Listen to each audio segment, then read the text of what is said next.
Hi everyone, I'm here with Caroline Lewis today, and she's the Centre Director and Cross-Cultural Consultant at Richard Lewis Communications. And Richard Lewis Communications, you guys are in this sort of cross-cultural communication kind of space. And so Caroline, thanks very much for joining me. Really appreciate it. Thank you, Chris. I suppose I was going to first kind of say, so I've been really looking forward to this conversation. I've been following this research probably for about 15 years. I first came across this book actually and some of the research is a Business Insider article way back when, and it was really based around how do you have conversations with people from different cultures. In this case it was different countries, and they had this really interesting maps in terms of how you'd introduce, how much preamble, little chit chat you have versus how much you get on with people or get straight to the point to get to actions. And it's fascinating, so I'm delighted to have this conversation just really to talk about it, and I suppose maybe just explain a little bit about how this kind of methodology kind of fits in, I suppose. Yeah, I think the world is becoming more global, and all of us, whether in business or our personal interaction, now probably have connections with people from different cultures, just as a matter of course. And I think we all manage as best we can, but I think without further understanding, you maybe are not as effective as you can be. You maybe miss opportunities for greater synergy. And I think the most worrying thing is that there might be misunderstandings creeping in without you realizing, and also leading eventually to a lack of trust. So I think given that we are in a global world, some cultural understanding can help to make interaction go more smoothly, I guess. Yeah, and I suppose maybe just explain for those that sort of haven't read the book, how the thinking kind of works. I can see actually in the chart behind you around the three different centres there. Maybe just give a little bit of a brief overview around what the theory kind of says that you've been looking at. Sure. So Richard D. Lewis, my father, who's a great linguist, he's still active and lecturing. He realised after many years of language teaching that fluency in a language itself isn't enough to avoid misunderstandings. So you can speak a language really well, but if you don't understand the cultural context, there can be issues. So he looked much more into this whole area of, he calls it cross-culture, it's also known as intercultural communication. And based on his research and living and working in many different countries, he wrote a book called When Cultures Collide. That was, the first edition was 1996, in fact. It's now in its fourth edition. And in that, he came up with his own model of culture called the Lewis model. And as you said, Chris, it's got three categories: linear active, multi-active, and reactive. And just to explain briefly, the linear active culture is a kind of task-based, planning, logical sort of culture. For example, Germany is a good example of linear culture. Multi-active cultures is more multitasking, showing emotion, extrovert, and that applies to many Latin countries and Mediterranean countries. And then you have reactive, which is respect-oriented, quite introverted. You could think of them as listening cultures, where rather than act in every situation in the same way, they stand back and assess the context. So those are the three broad categories. Not every country has to fall into just one of those categories. It might be a mixture. Yeah. And where did these different kind of characteristics come from, do you think, culturally? Because when I read the book and I was reading the book around the difference of countries, I've lived in a couple of countries now, and it was you had the British down to a T as an example, and they're living here, but also in Canada and some places in Southern Europe, those sort of places. It felt it wasn't just a stereotype, it was at a nuance level as well. But where do you think it's innately comes from, why we exhibit these sort of behaviours? Yeah, why cultures are different. It's a very good question. So I think there are many factors which all work together to create a culture. One of them, I think the starting point, is environment, geography and climate. Where does a group of people start their existence, and what are the challenges they face? So if you're in a mountainous place or a place without water, or you have to find different solutions. In a way, it starts with survival. So climate, many theories believe that if you're in a hot country, you become more extrovert because you go out and mix with people. In colder climates, people stay inside and they become less, they interact less with other people. So that's one example. Also history, obviously, what has happened to your country and the relations with the neighbours. Religion is a big factor. Religion shapes morality, even in countries which are now not overtly religious. So those are some of the factors that shape culture and make them different from one place to another. What about actual language itself? And you mentioned about language and linguistics as well. I mean, the structure of languages, they can change themselves. I mean, it's like English has its own kind of structure versus, say, for example, French or Italian versus, say, German as an example, right? So they have different structures. Some are more structured, some are a little bit more forgiving. They have different ways. How much of that kind of flows through as well?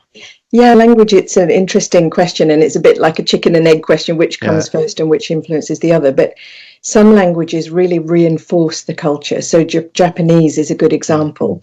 So before you speak to anyone in Japanese, you need to know whether they're senior or junior to you or at the same level in a kind of hierarchical sense. And depending on that, there's a different verb, literally, a different form of each verb to reflect the hierarchy. So that means that when you see a group of Japanese people speaking Japanese, you know who is senior to the other. And it's very hard to break out of the hierarchical mindset because every time you speak, you're reinforcing it.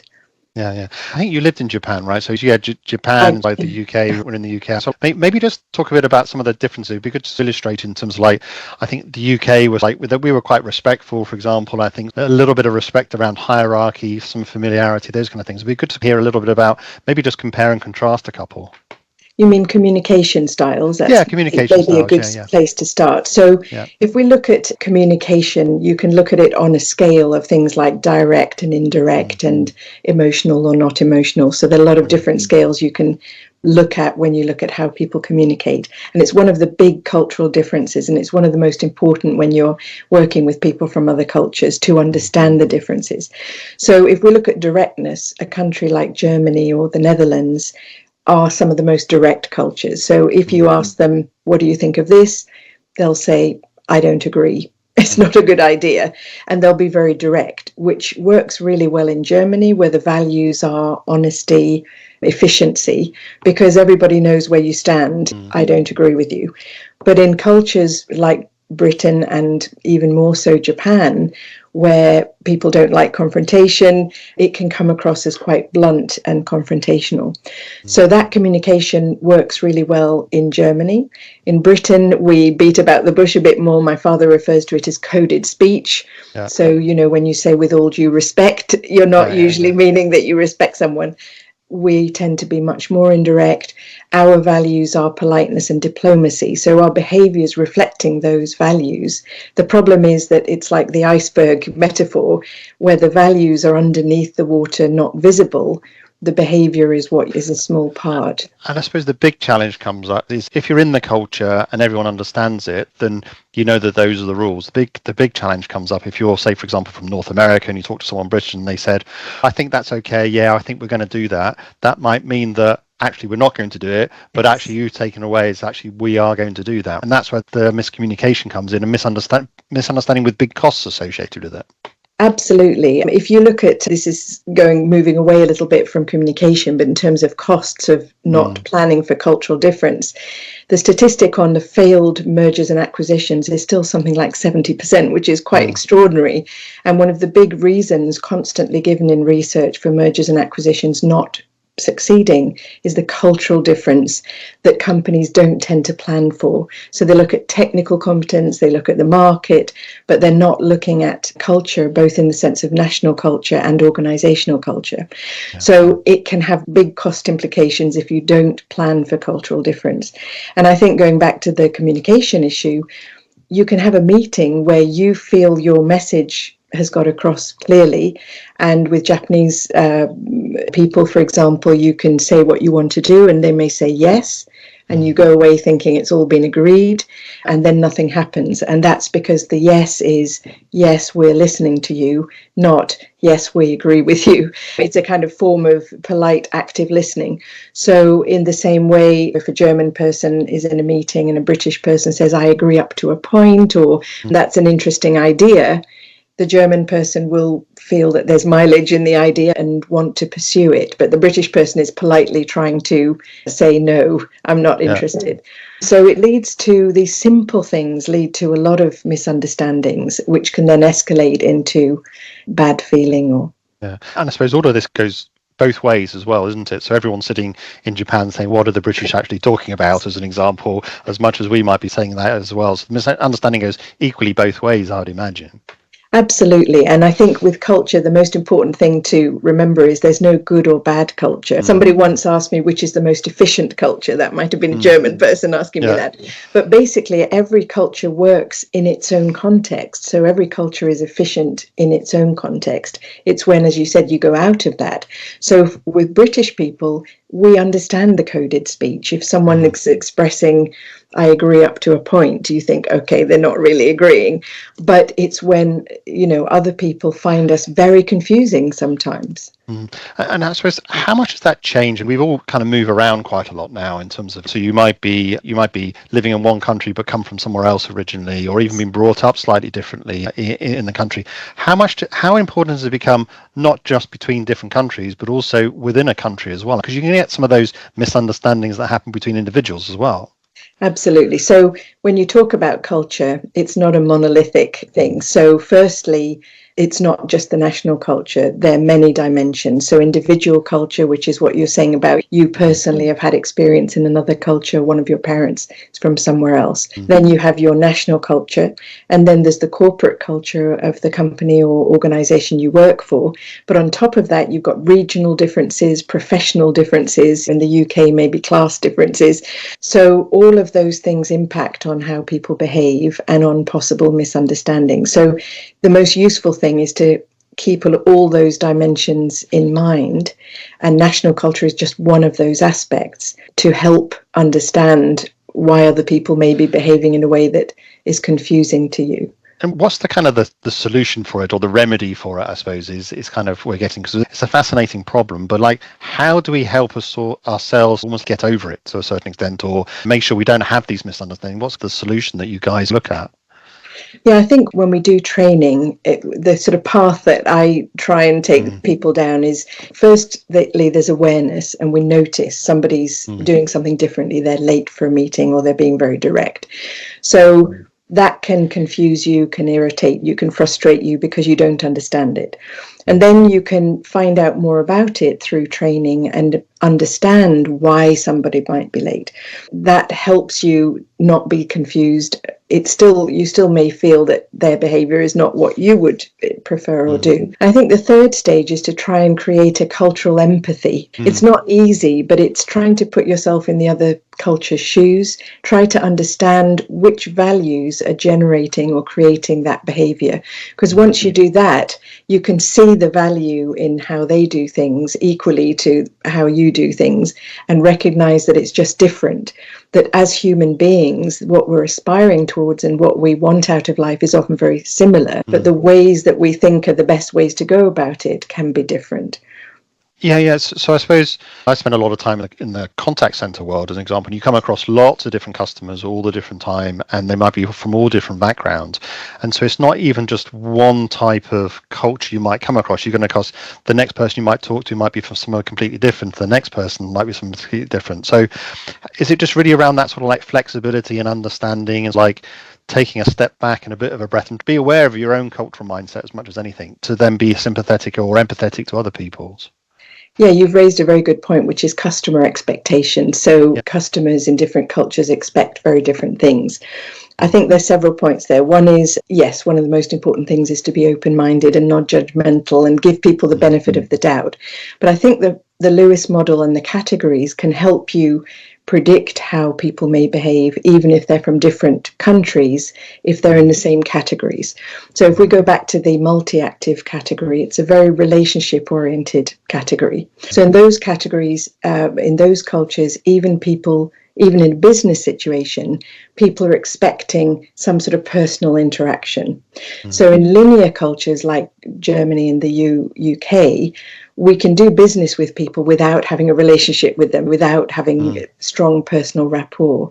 But in some cultures, that's very different and very difficult to have a good business interaction without also personally spending time, maybe having meals. And that equally applies to Asian cultures, the reactive cultures, China and Japan, as to the Latin cultures. So I think that's one big difference when you're doing business, and in terms of also what customers expect. So customers in multi-active cultures will expect a kind of interaction with the salespeople or with the supplier, not just the transaction, if you know. That's very relevant if you're a business and you're trying to expand into different geographies. As an example, the approach that works locally might not be the approach that works if you want to get into another market, and that might be the reason why you're finding it harder maybe than it might be. That's interesting kind of advice, really. I think that's absolutely the case. I remember living in London years ago and living near a Gap store, and I went into Gap every now and then and bought something, quietly went in and got what I needed and paid for it. And one day when I went in, there was a greeter on the door saying, "Hi, how are you today?" And as a Brit, I just shrank into myself and left immediately. I felt so uncomfortable. And after 6 months, they had to get rid of the greeters because they lost customers. Because in a British context, that makes people feel uncomfortable. They'd like to have the not too personal, get on with it set up. So that was just a very simple but quite interesting example where in the States that works really well. But in Britain, it didn't work. Probably in the States, if you don't have it, they're saying that's a bit rude. They're a bit offhanded, a bit cold kind of place. There's different kind of perspectives, really. So, what are some of the tripwires or some of the common pieces or the common elements that when you see people, when you're talking with people in your training, that tend to trip people up? What are some of the 3 or 4 things that we really worth us watching out for? What would be your kind of advice around common mistakes that we all make, do you think? Yeah, I think we've already touched on communication, and I think that's the starting point. So people often don't realize that a message hasn't gone through or they haven't interpreted what the other people have said. So I think communication is something that trips people up. I think decision making often catches people unawares because in some cultures, it takes a long time and it's group-based. In other cultures, it's delegated. So a British person would probably have quite a lot of delegated authority to make a decision. But in more hierarchical cultures, that can only be made by a senior manager or by a group of people. So that's another thing that sometimes trips people up. When you say tripwire, I think one of the hidden dangers is around the issue of face. So in particularly Asian cultures and in my father's model, the reactive cultures, it's very easy without realizing to cause someone to lose face. And if you do that in those cultures, that's really a big issue and it can cause people to lose trust in you and it makes business very difficult. And what I mean by that is if you have a meeting with, say, Chinese people and they're different people, different seniorities there, and someone raises an issue that you disagree with and you disagree in the open meeting, that can cause someone to lose face, to be embarrassed in front of other people, particularly their seniors. And that's very difficult to recover from. But I suppose because we wouldn't necessarily feel embarrassed or put on the spot by something, we can assume easily that somebody else is not going to feel uncomfortable. So I would say that's one of the biggest things to look out for in cultures where face or reputation is very important. They often tend to be group-oriented cultures because your reputation within the group is very important.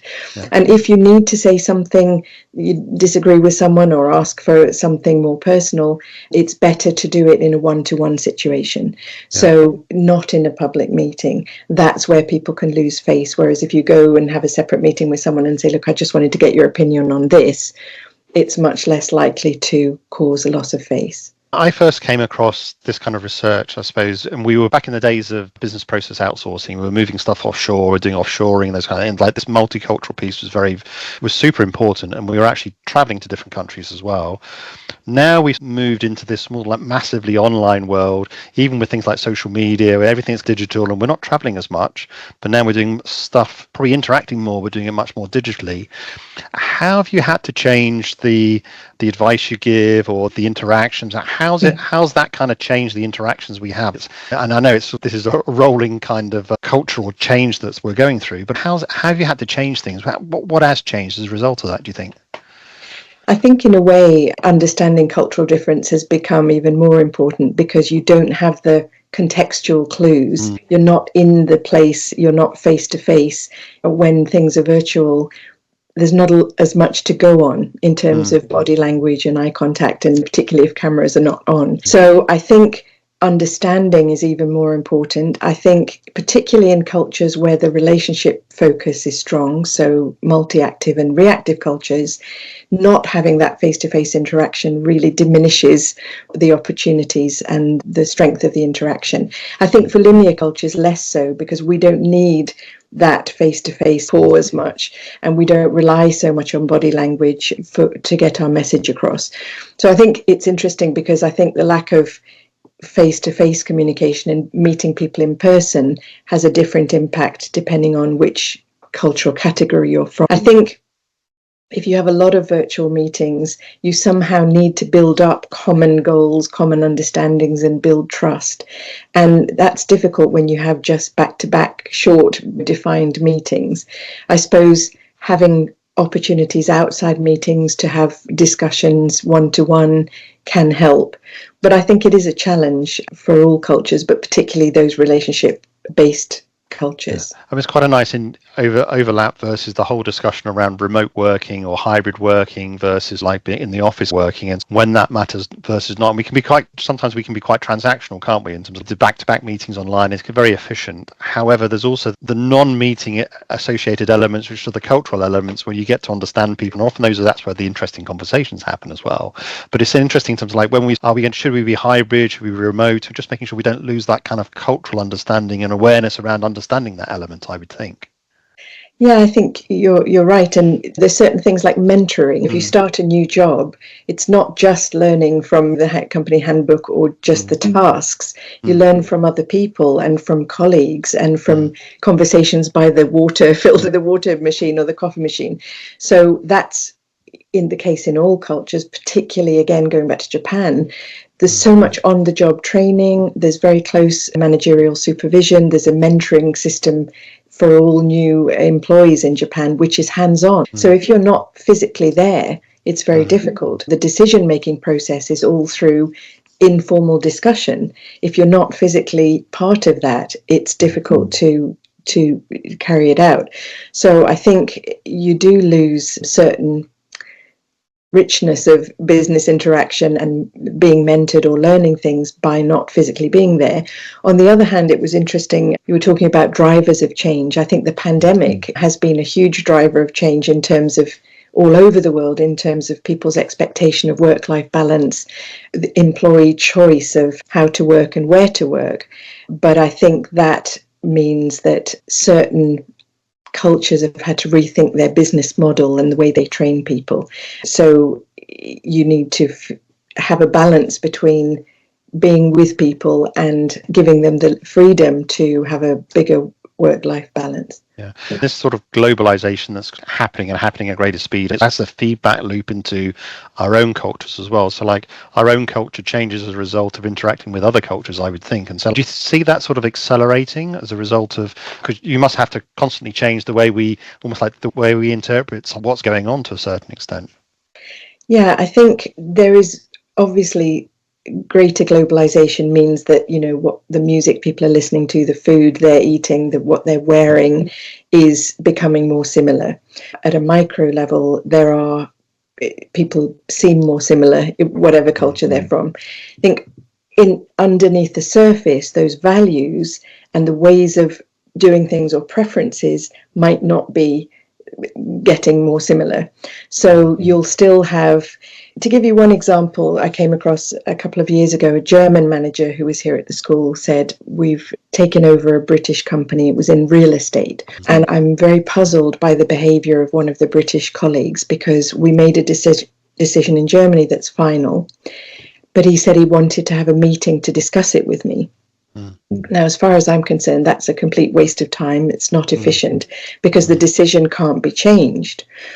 And as a British person, I felt I understood why that was. And I said, I think you'll find that if you give an hour of your time to give the context to this person, to discuss it with him and how it might impact the UK office, you will get much more cooperation. If you say, I don't have time for a meeting, it's a waste of time, there'll be a kind of passive resistance probably to this decision. And even if people know the decision can't be changed, in some cultures they need to feel at least involved in the discussion and the debate, rather than it just be, a decision that's made. And that thinking to the German mind seemed they're really difficult to understand, because it wasn't an efficient use of time. And yet, in a way, from a British perspective, I think it is a good investment of your time, because it will help people to understand a decision and work with you. Yeah, it's an investment in the relationship, isn't it, as well, right? To have it explained. It's super fascinating. One of the things you explained about was even within the country, as an example, between Scotland or the north of England versus the southwest or versus southern England. Even that's explained in the book in terms of the differences of that. So how much do we, on a much more like local level, have we got to be conscious of this? Because we're talking a lot about sort of different countries, but it strikes me that maybe even just in our day-to-day interactions, that it's even worth us thinking about, or even just like regions within the US, like West Coast versus East Coast as an example, or those kind of things. Like, how important is it, and how do we get in the right mindset to really understand that? I suppose an awareness that this might be going on for folks as well. Yeah, I think within our own cultures, we tend to automatically adjust. We all have friends, some friends are very direct, some are very sensitive, and as we go along, we evolve different ways of dealing with different people, even if they're all from the same culture.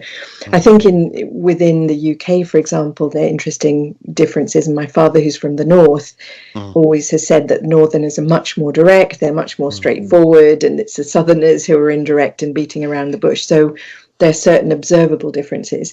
In the States, there are huge differences depending on the regions, and even more so for China and India, for example. Regional difference is a big factor.